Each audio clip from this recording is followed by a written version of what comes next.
Welcome to the first match summary on our channel. We bring you the second round match of the Forbidden Star World Championship 2023 edition between ORTIZ and AiratGal.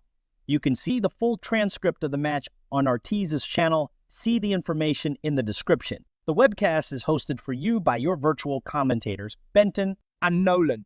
Here we go. According to the tournament rules, ORTIZ was given the right to choose who would be the first player and who would be the second after the roll of the dice. He has chosen himself as the second player, which puts him in, shall we say, a slightly advantaged position over the first two rounds.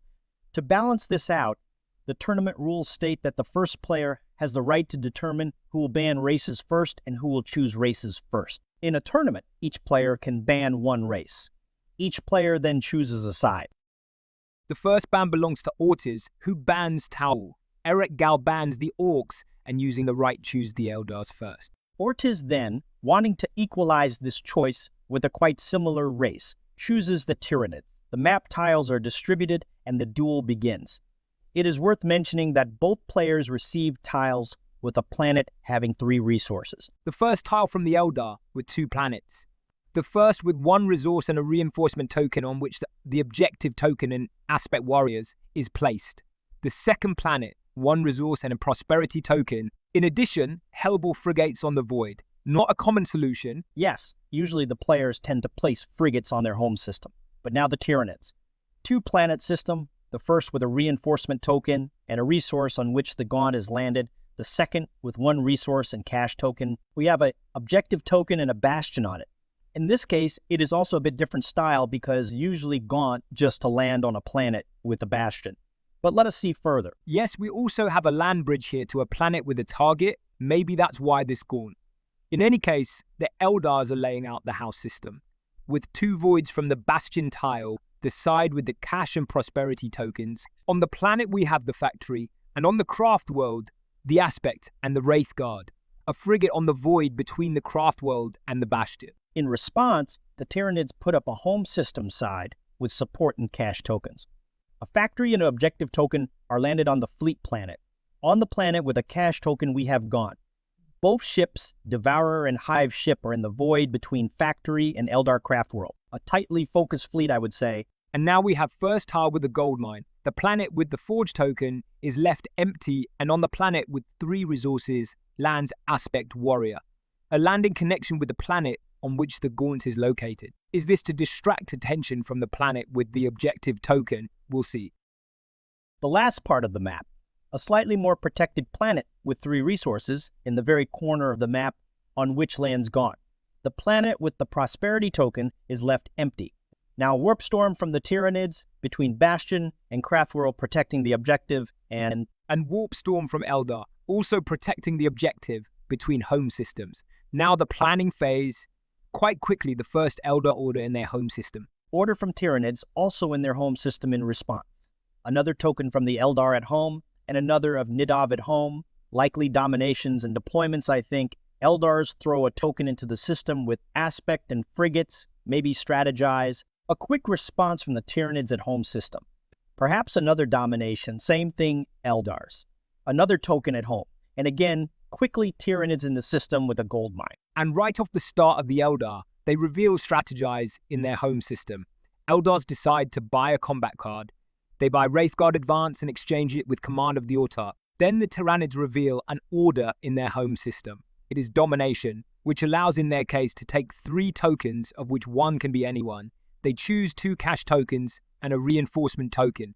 Next, the Eldars also reveal Domination in the home system. In their case, it is only 2 cash tokens. They also do not use their ability to teleport a unit from the active system, securing Craftworld with an objective token for the next round. Another domination order for Tyranid in the home system, and this time it is a cash token, reinforcement token, and forge token. The Eldars reveal a second strategize order in the system with aspect and frigate. They buy another combat card. This time they drop Striking Scorpions in favor of Fire Dragon's Vengeance. Another play by the Tyranids in the home system. Deploy order, we start with the first unit purchases, and these are 2 Dowers, one of which consumes a cash token, then a warrior, which also consumes a cash token and a forge token, and finally a city consuming last cash token. One Devourer flies to an empty void and the other to an existing fleet in the home system.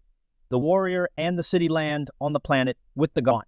Ortiz is left with two materials. The last order of the Eldars is deploy.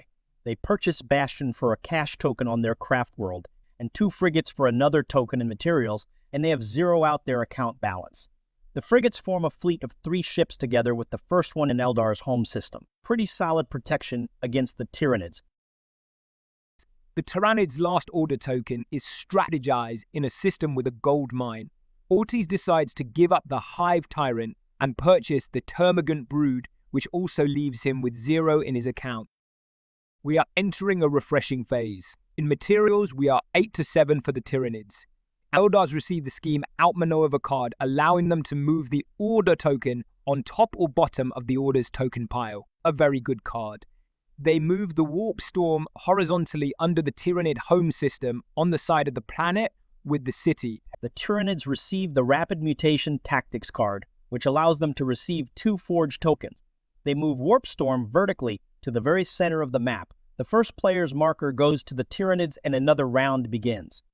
In this round, we can expect some offensive movements. Both players have prepared for clashes. The Tyranids start with an order in the system with a planet with 3 resources. The Eldars respond with order in their system with a mine. The Tyranids deploy order as a safety wave flies again to the system with 3 resources. AiratGal drops the order into a system with a single frigate and an aspect warrior.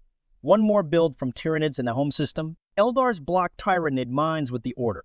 Tyranids block a system with a single frigate. One last order from the Eldars on the Tyranid home system, and off we go. Ortiz attacks with Gaunt from the system, with Bastion the system with Aspect and Fregata. We move to the battlefield. The Tyranids roll Morala on 1 die, take a support token. As attackers, they play Termagant Brood and receive 2 bolters. AiratGal has a bolter and Morala on dies from Aspect, plays Fire Dragon's Vengeance and gets 2 shields for Aspect. They all kill each other after the first round of combat. The planet with the objective is left empty. Eldars reveal deploy in a system with a gold mine. They build a city there. All Tyranid orders are covered, so another Eldar order is revealed. Strategize in a system with a single frigate. They buy the Advance Order upgrade, Corsair Raid, and also the Swooping Hawks combat card, dropping Ranger support from their hand. They next reset the status of their resources. Once again, there are no Tyranid orders visible. So AiratGal executes the Advance Order with a single frigate in order to take down the Gaunt controlling the gold mines. Orbital strike and the mine is left empty. Ortiz had the deploy order in the system with the gold mine. He no longer has units there, so the order falls into the event card pile. Another advance order from Eldars from and to the home system. 3 frigates fly into the void with Devourer. A quick fight. On the Eldar side, we have full set of dices, 5 bolters, 2 shields, and morale. On the Tyranid side, 1 bolter. Eldars play Swooping Hawks to minimize possible losses and exchange morale for 2 additional bolters.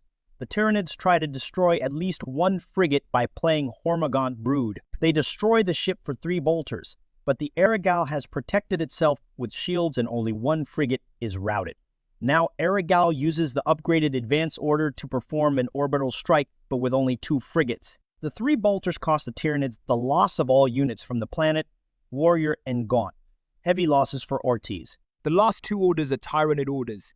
The first one loads from the system with no buildings or units on the event card pile. The second is deployed in the home system. The 8 material to be spent is allocated for 2 warriors and 1 Gaunt. Everything loads on a planet with a city. Refresh phase. 4 materials for the Nids and 6 for the Eldars. The Tyranids get 2 event cards to choose from, Rise of the Faithful, which wouldn't be very useful in the current situation, and Brood Nest, which they opt for. The Eldar draw Legacy of Vol, a tactic for which they immediately get 2 forged tokens. Warp Storms have been moved, cutting off the system with a Tyranid Bastion from above and below. The first player's marker goes to the Eldar, and the 3rd round begins.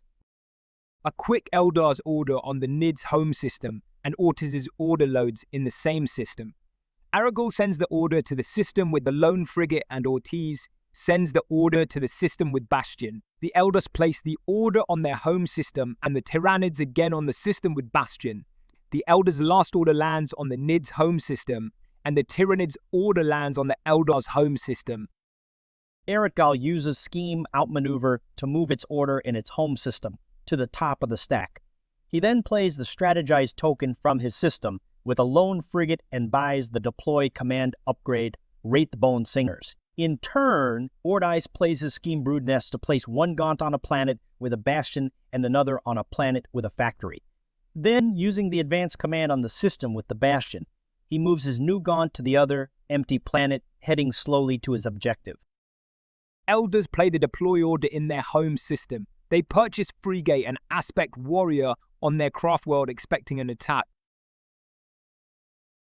And indeed, ORTIZ reveals the advance order and attacks with his all-ground units Eldar's craft world. 2 warriors and 2 gaunts supported by 2 reinforcement tokens versus a bastion, 2 aspect warriors and a wraithguard. All dice in play on both sides of the conflict. The Tyranids with 6 bolters, 1 shield and morale, and the Eldars with 3 bolters, 3 shields and 2 morale. Quite a strong roll for both players, but the Eldars, given their more expansive deck of combat cards, can put up a strong resistance to the Tyranids. Yes, the Eldaro card played quickly and decisively. The Tyranids consider the defensive option, but finally decide on Termagant Brood, which will give them a total of 4 additional bolters in addition to the card icons. The Eldars boost their defense with Swooping Hawks, remove 3 additional Nids bolters, and get 2 additional bolters for morale dice. The Eldar take a hit on the Wraithguard, the Nids destroy 2 reinforcement tokens and take a hit on the Warrior. The situation is not getting too interesting for the Tyranids. The Eldars have strengthened their defenses, and they also have Bastion. The next Eldar card is waiting for the attacker. ORTIZ plays Burrowing Organisms to protect the remaining units. AiratGal plays Fire Dragon's Vengeance for temporary protection and attack boost. This round ends with no losses. In the next round, ORTIZ plays the same as the round before, and the Eldars in turn lay down Wraithguard Advance, which adds them previously spent dice. They also exchange 1 shield for a bolter, which forces the Tyranids to take a hit on the unit, resulting in a loss of morale and a win for the defender. After the retreat, ORTIZ analyzes the situation and concludes that there is little chance to deflect the Eldar attack and surrenders the match. AiratGal wins the duel. Congratulations. Thank you for watching, and we will see you in future videos. From our virtual studio, they commented for you, Nolan and Binton. See you next time.